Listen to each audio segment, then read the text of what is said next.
नमस्कार। बात करते हैं अम्लधर्मी, क्षारधर्मी या उभयधर्मी प्रकृति क्या होती है। पांचभौतिक चिकित्सा के बारे में जो लोग भी थोड़ा बहुत जानते हैं या पांचभौतिक चिकित्सा करते हैं उन सारे लोग को पता है, और बहुत सारे लोग आयुर्वेद के स्कॉलर करना भी चाहते हैं, बट उनको कई बार कन्फ्यूज़न होता है कि पेशेंट की प्रकृति क्या है। तो वहाँ पर प्रकृति का निर्धारण हम सिंपली इस तरीके से करते हैं कि मरीज किस टाइम में पैदा हुआ, किस समय पैदा हुआ या साल के किस महीने पैदा हुआ, वहाँ से हम उसकी प्रकृति निर्धारण करते हैं। तो सिंपल सा तरीका है कि अगर फरवरी, मार्च, अप्रैल और मई में कोई पैदा होता है तो उसकी प्रकृति क्या होगी, अम्लधर्मी प्रकृति होगी। उसी तरीके से अक्टूबर, नवंबर, दिसंबर और जनवरी में जो इंसान पैदा होगा उसकी क्षारधर्मी प्रकृति होगी। उसी तरीके से जो लोग जून, जुलाई, अगस्त, सितंबर में बॉर्न होते हैं उनकी उभयधर्मी प्रकृति होती है। प्रकृति का निर्धारण हम क्यों करते हैं, उससे हम औषधियों का निर्धारण बहुत अच्छी तरीके से कर सकते हैं।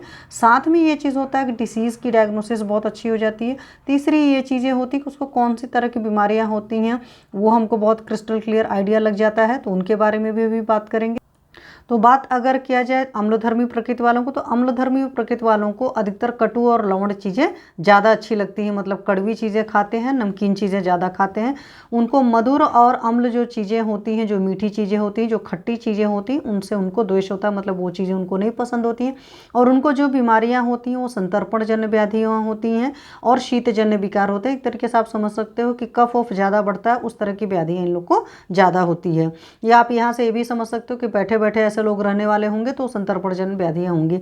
उसी तरीके से अगर क्षारधर्मी प्रकृति वालों की बात करेंगे तो उनको अधिकतर मधुर और अम्ल चीज़ें पसंद होती हैं, क्योंकि उनकी बॉडी में इटसेल्फ क्षार ज़्यादा बढ़ा हुआ है, तो उसको न्यूट्रलाइज करने के लिए उस तरह की चीज़ों की इच्छा होती है।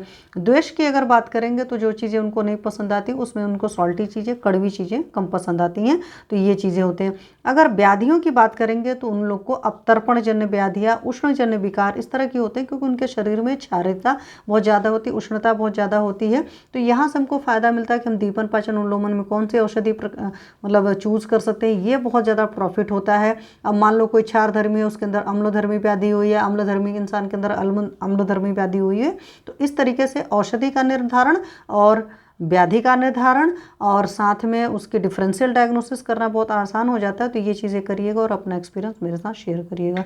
Thank you.